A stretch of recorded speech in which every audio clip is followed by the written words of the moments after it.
नमस्कार जेंटलमैन, स्वागत है आपका। मैं हूं योगेंद्र और आप देख रहे हैं बड़ी खबर। बड़ी खबर में हम बात करेंगे महामारी के इस दौर में एलोपैथिक आप ले रहे हैं, लेकिन यहां जरूरी बनता है कि आयुर्वेद क्या कर रहा है, होम्योपैथ क्या कर रहा है और योगा क्या कर रहा है। क्या ये भी कारगर है? बिल्कुल कारगर। पहले दिन से कहा जा रहा है कि कोरोना से लड़ने के लिए, और अभी आईसीएमआर ने भी कहा है कि कोविड पेशेंट आयुर्वेद में भी बहुत अच्छा ट्रीटमेंट है, होम्योपैथ में भी है। लेकिन कोविड में क्योंकि हर आदमी चाहता है कि फास्ट रिकवरी हो, तो आज हम जनहित में हमारे साथ में योगाचार्य डाकाराम जी जुड़े हुए हैं और हमारे साथ होम्योपैथिक स्पेशलिस्ट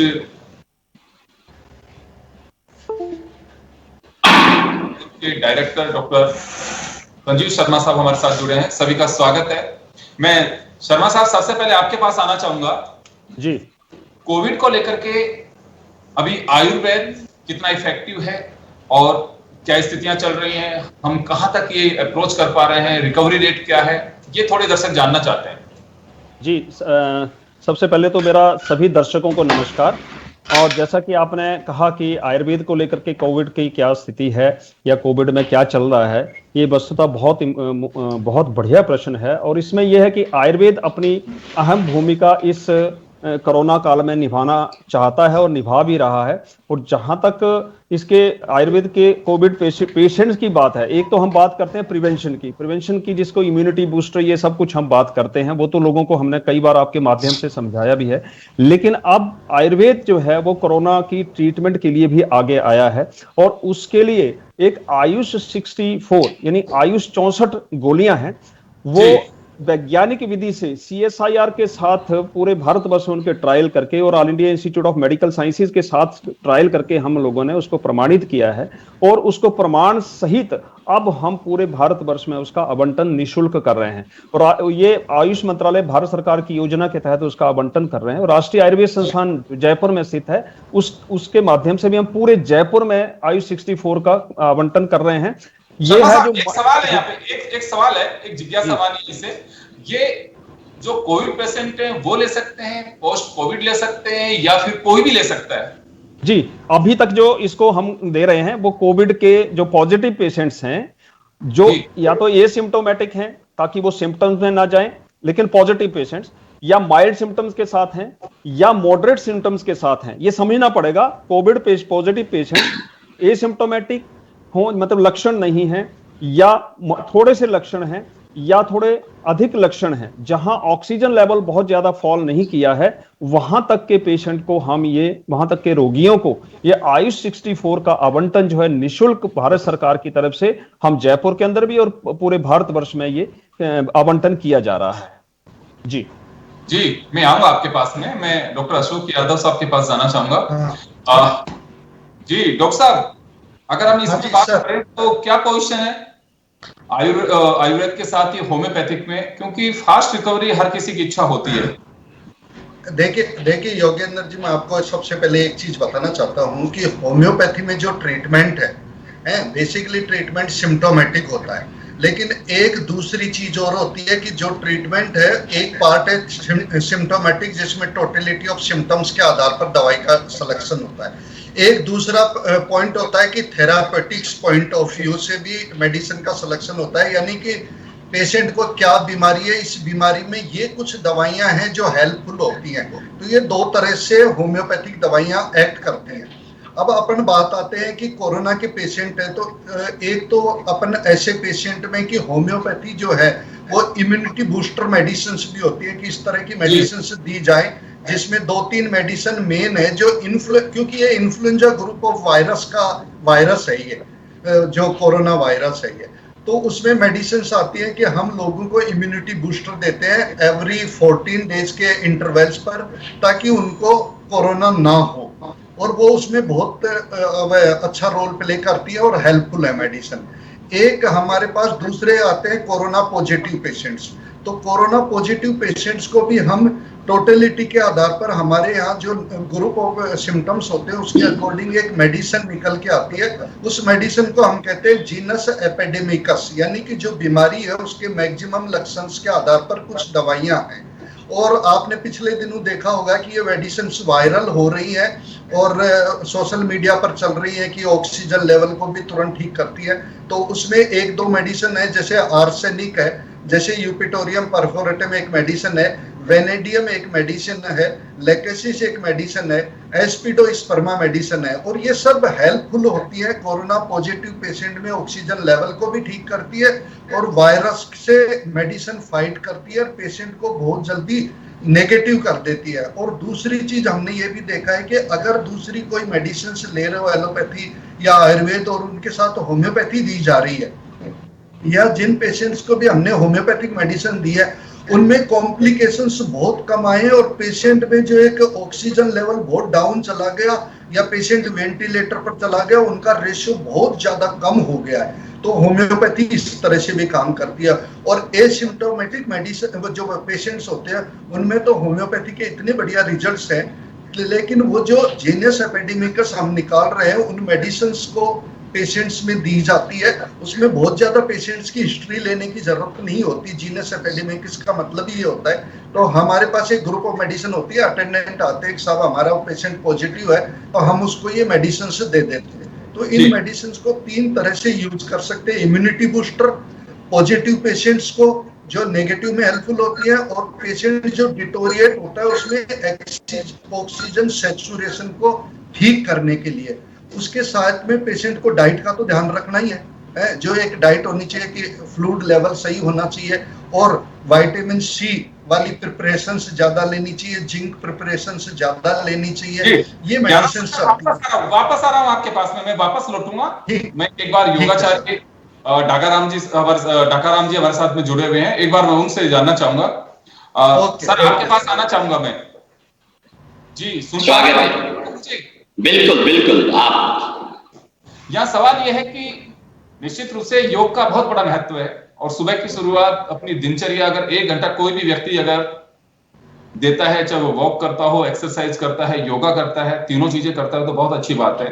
साइंस इस बात के लिए कहती है, डॉक्टर्स इस बात के लिए कहते हैं, आप कोरोना से काफी हद तक बचे रह सकते हैं, बशर्ते कि आप नियम अनुसार मास्क वेयर करें, भीड़ से बचें। आपकी इम्यूनिटी के लिए कोई दूसरी डोज लेने की आपको कोई आवश्यकता नहीं है, आप योगा में वो ताकत है।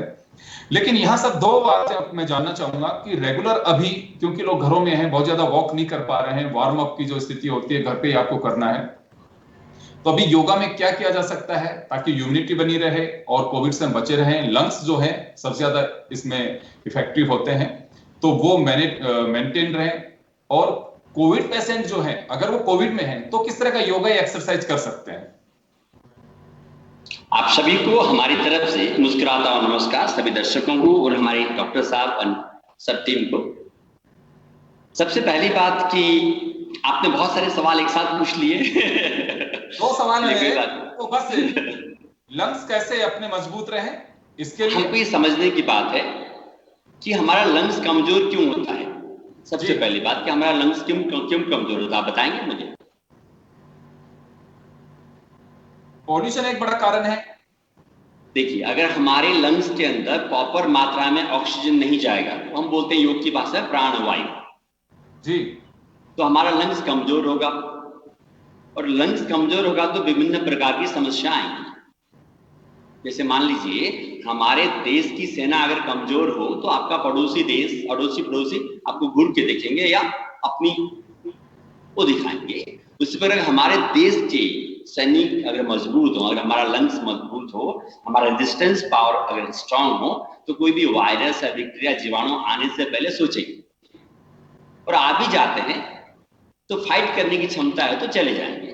तो ये महत्वपूर्ण है कि हम हमारे लंग से संबंधित जो प्राणायाम है, आपने कहा कि योग एक कंप्लीट चीज है, आपको जो फिजिकली, मेंटली और स्पिरिचुअली ग्रोथ करता है। तो सिर्फ एक चीज नहीं है, तो आपको फिजिकली भी तो फिट रहना पड़ेगा, उसके लिए आसन है, क्रियाएं हैं। प्राणायाम जो है हमारे रेजिस्टेंस पावर को बढ़ाता है।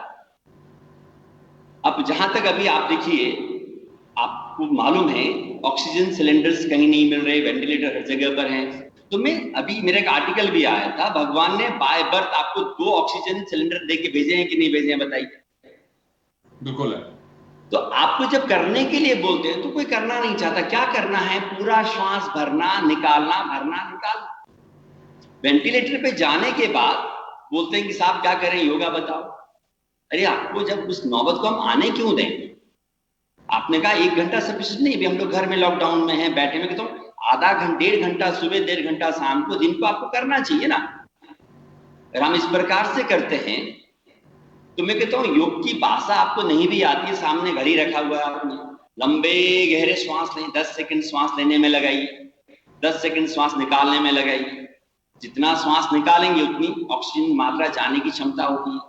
तो इस तरह से हम जैसे भस्त्रिका प्राणायाम जो सही मायने पर है, अनुलोम विलोम प्राणायाम है, उज्जयी प्राणायाम है, ताकि आपके लंग्स मजबूत हों।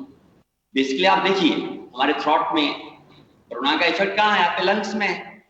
इसीलिए पहले कहते थे कि आफ्टर 60 के लोगों को बाहर निकलने के लिए मना करते थे। व्हाई? आफ्टर 60 के लोगों का इम्यूनिटी सिस्टम कमजोर होता है, उनके लंग्स उतना प्रॉपर काम नहीं करते। या छोटे बच्चों को देखिए, उनको जल्दी से निमोनिया, एलर्जी की शिकायत होती है। तो मैं आप सभी दर्शकों से कहना चाहता हूं कि सांस तो ले सकते हो ना, एंड टाइम पे क्यों? आप रोज 1 से 1.5 घंटा, कम से कम आधा घंटा प्राणायाम दोपहर, आधा घंटा सुबह, आधा घंटा शाम को। हम बोलते हैं मास्क जरूरी है, डिस्टेंस जरूरी है, हाथ धोना जरूरी है, योग उससे भी ज्यादा जरूरी है, ताकि आप फिजिकली स्वस्थ रहें, मेंटली स्वस्थ रहें। मेरा दूसरा सवाल ये था सर, मेरा दूसरा जो सवाल ये था कि आज जो कोविड पेशेंट है वो किस तरह की योगा क्रियाएं किस तरह की कर सकते हैं, जो अभी बिल्कुल हैं, घर में हैं, लेकिन उनको कोविड हो रखा है। ऐसे बहुत सारे दर्शकों के फोन भी है हमारे पास में, वो जानना चाहते हैं कि हम किस तरह के एक्सरसाइज या योगा कर सकते हैं। देखिए थेरेपेटिक योगा में बिना करे इस तरह के प्राणायाम होते हैं। अभी मैं इक्विपमेंट लेके बैठा नहीं हूं, और होता तो मुझे पता होता तो मैं बताता। सिंपल एक चीज आपको बताता हूँ, देखिए आप मेरे साथ करिए, डॉक्टर साहब करेंगे ना। सिंपल है, आपके हाथ ऐसे हैं, श्वास लेते हुए हाथ ऊपर ले लिया, हम सब कर सकते हैं। जब हाथ ऊपर ले गए तो उधर क्या हुआ देखो, चेस्ट ओपन हुआ कि नहीं, लंग्स ओपन हुआ कि नहीं, तो ज्यादा ऑक्सीजन जाएगा कि नहीं। आपने श्वास लेते हुए निकालते हुए हाथ नीचे रख दीजिए। मैं बोलता हूं चलो मैं बैठ भी नहीं सकता, मेरे पास एनर्जी नहीं है, तो सिंपल मैं यहां लेटा हूं, देखिए ये अगर मैं श्वास लेते हुए हाथ ले लूं और निकालते हुए हाथ नीचे ले आऊं, क्या ऐसा मैं नहीं कर सकता? चलो मैं बोलता हूं तुम्हारे हाथ भी नहीं जाते उठकर।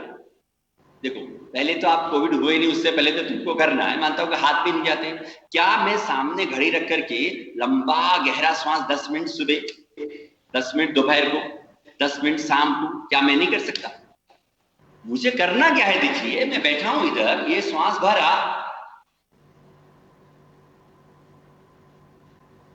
और श्वास निकाल दिया। लोग मुझे बोलते हैं गुरुजी क्या बंद कमरे में क्या ऑक्सीजन कहां नहीं है? मुझे सारे संसार में ऑक्सीजन भरा पड़ा है, बंद कमरे में भी है, खुले कमरे में भी, मुझे सेपरेट की जरूरत कहां है बताइए?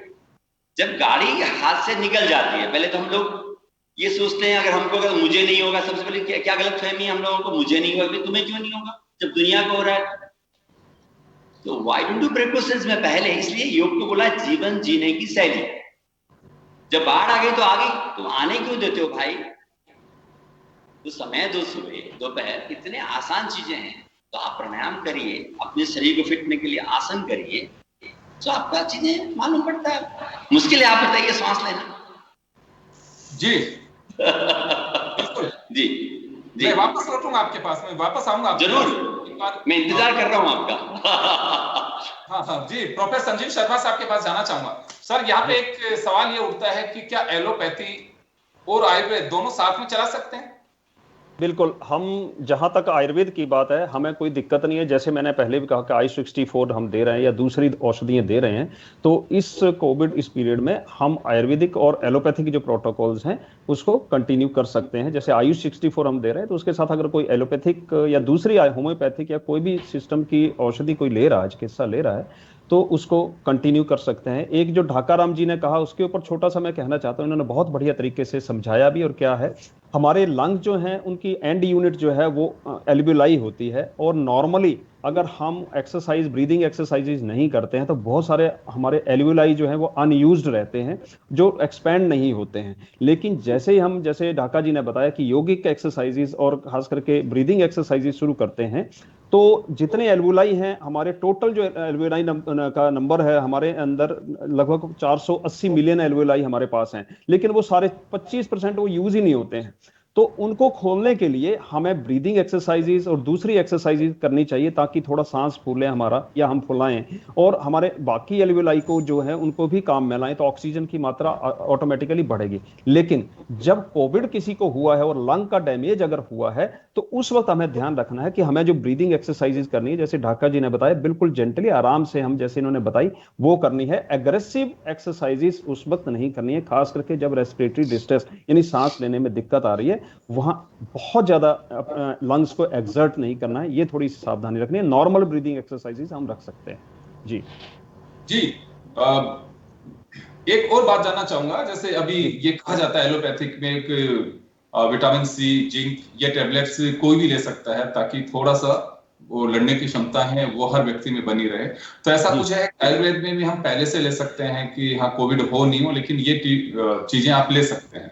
जी जी जी, आयुष मंत्रालय भारत सरकार की और हमारे राष्ट्रीय आयुर्वेद संस्थान की इस तरह की एडवाइजरी हमने जारी की है, और मीडिया के माध्यम से हम बताते भी रहते हैं कि बहुत सारी ऐसी चीजें हैं जो घरेलू चीजें हैं और जिनको प्रयोग करके हम अपने आप को इस महामारी से कुछ हद तक बचा सकते हैं। और हमारे जैसे गर्म पानी, बार बार गर्म पानी पीना, या भाप लेना, या घर में हमारे ज्यादा प्रयोग करना क्या क्या, लहसुन, धनिया, जीरा, हल्दी, हल्दी वाला दूध जिसको हम गोल्डन मिल्क कहते हैं, वो एक कप हल्दी में हम 1 चम्मच अगर हल्दी डालते हैं, उसको पी लेते हैं, तो वो बहुत बढ़िया हमारा एक इम्यून बूस्टर है। इसके अतिरिक्त आयुष काढ़ा, जो आपको मालूम है कि पूरे भारत में इस वक्त या पूरे विश्व में आयुष क्वाथ या काढ़ा जो है वो बड़ा फेमस है और लोग उसको ले रहे हैं, उसको हम लगातार ले सकते हैं। और उसमें बहुत बड़ी बड़ी चीजें नहीं है, सिर्फ 4-5 चीजें हैं उसमें, उनका एक चाय जैसा पेय बना करके हम उसको ले सकते हैं। उसमें तुलसी है, दालचीनी है, काली मिर्च है और शुंठी है, मतलब इनको, और ये दाख है। जी जी प्रोफेसर साहब, मैं बिल्कुल आपको सही फरमा रहे हैं। एक दर्शक है, वो जानना चाहते हैं कि क्या रेगुलर दूध में हल्दी डाल के हम पी सकते हैं? देखिए, रेगुलर आप ले सकते हैं, लेकिन आपको अगर बीच में थोड़ा सा गैप देते हैं, मान लीजिए 2 हफ्ते के बाद थोड़ा सा 2-4 दिन का गैप दे करके फिर से दोबारा शुरू कर सकते हैं। और ये भी डिपेंड करता है कि जो आपको हल्दी वाला दूध अगर सूट कर रहा है तो कोई इशू नहीं है, उसमें आप ले सकते हैं। हल्दी वैसे भी हम रोज लेते हैं, और दूध भी वीक में 2 बार ले सकते हैं, वीक में 2 बार ले सकते हैं कि जैसे एक बार को किसी को लेना हो सूप ले सकते हैं, अगले दिन हल्दी का दूध ले सकते हैं, फिर आप कोई क्वाथ ले सकते हैं, इस टाइप से भी कर सकते हैं, उससे चेंज हो सकता है वो। हाँ, नहीं, वैसे एडवाइजेबल तो है कि जो एक चीज लेनी शुरू करी है आपने, तो उसको कंटिन्यूटी में लेंगे तो उसका इफेक्ट ज्यादा आएगा। हम चेंज करते रहेंगे तो उसका जो एक बॉडी में लेवल बनना चाहिए वो नहीं बन पाएगा। जी चलिए, मैं यादव साहब आपके पास आना चाहूंगा। हाँ सर। यहाँ सवाल जो मेरा अभी संजीव शर्मा साहब से था, वो आपसे भी है कि क्या होम्योपैथिक की दवा आयुर्वेद या एलोपैथिक के साथ ले सकते हैं, या फिर कोई ऐसी दवा है अभी जो पहले ली जा सकती है, या पोस्ट कोविड जो पेशेंट हैं उनको लेनी चाहिए? देखिए योगेंद्र जी, मैं आपको 2 चीज बताना चाहूंगा। ये तो मैं पहले भी बोल चुका हूँ कि होम्योपैथी दवाई आयुर्वेद या एलोपैथिक दवाई के साथ ली जा सकती है, वो ले सकते हैं, कोई प्रॉब्लम नहीं है। रही बात पहले की, तो पहले सेंट्रल काउंसिल ऑफ होम्योपैथी की गाइडलाइंस भी थी, और वो आयुष मंत्रालय के तहत ही आती है होम्योपैथी, इसकी गाइडलाइंस भी थी। और पिछली लहर के अंदर भी, फर्स्ट लहर के अंदर भी देखा होगा आप लोगों ने कि आर्सेनिक एल्ब एक ऐसी मेडिसिन थी जिसको हमने इम्यूनिटी बूस्टर के रूप में दिया। और हमने ये देखा, हमारी होम्योपैथी यूनिवर्सिटी में प्रोफेसर हूँ, वहां पर हमने ये असेस भी किया और लाखों लोगों को ये डोज पूरे इंडिया में दी गई। तो उन लोगों को जो कोरोना पॉजिटिव भी हो तो उनके जो लक्षण है वो बहुत माइल्ड रहे। तो ये एक चीज थी। दूसरी चीज जो मैं कहना चाह रहा हूँ उसका ये था कि अगर आप होम्योपैथिक दवाइयाँ ड्यूरिंग कोविड भी ले रहे हो, और एक जीनस एपिडेमिक्स की मेडिसिन है, लेकिन आपको सबसे पहले ध्यान रखना चाहिए कि ये जो सोशल मीडिया पर चल रही है उसके अकॉर्डिंग नहीं लेके और डॉक्टर की सलाह से ली जाए, तो वो ज्यादा बढ़िया काम करती है। और तीसरी चीज है कि पोस्ट कोविड है, ये पोस्ट वायरल कॉफ एक होता है जो लोगों में वीकनेस 1.5 से 2 महीने तक बनी रहती है, इसमें होम्योपैथी बहुत अच्छा रोल प्ले करती है। बस डॉक्टर की सलाह से प्रॉपर चीज बता के लेनी चाहिए, तो होम्योपैथी इसमें बढ़िया काम करेगी।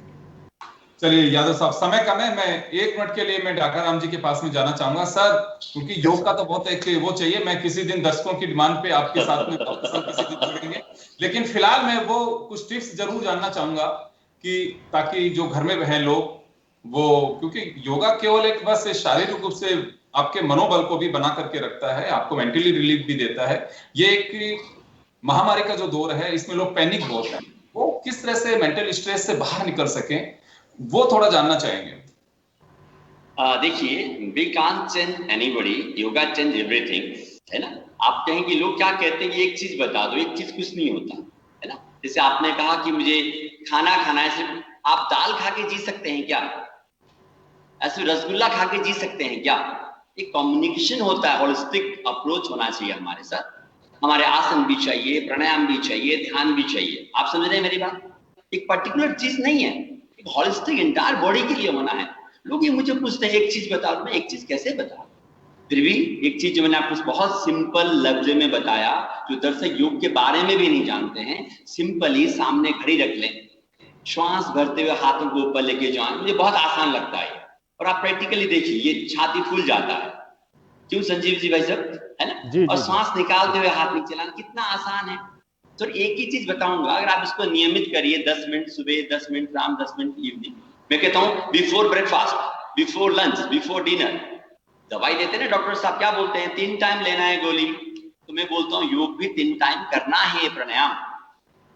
ये डिसाइड करो कि मुझे उसके बिना मैं नहीं करना है। जैसे अभी संजीव भाई साहब मुझे बोल रहे थे, मैं कहता हूँ do on your own capacity. We don't know what's your capacity, but try to best. No gain without pain. थोड़ा सा तुमको मेहनत करना पड़ेगा ना। तो मैं सब दर्शकों से कहूंगा, दिल खोल कर श्वास भरो, दिल खोल कर निकालो, और श्वास लंबा गहरा होगा ना।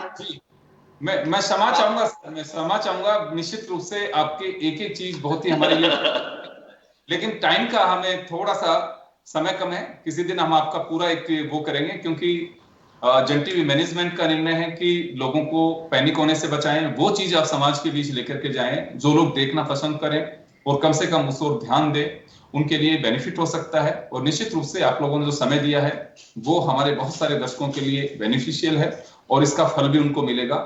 समय के साथ साथ हम जरूर आप लोगों का पूरा वापस एक बार जोड़ने की कोशिश करेंगे, लेकिन फिलहाल हम बड़ी खबर में यहाँ विश्राम लेंगे और आप सभी का बहुत बहुत शुक्रिया। बड़ी खबर में इतना ही, दीजिए इजाजत, नमस्कार।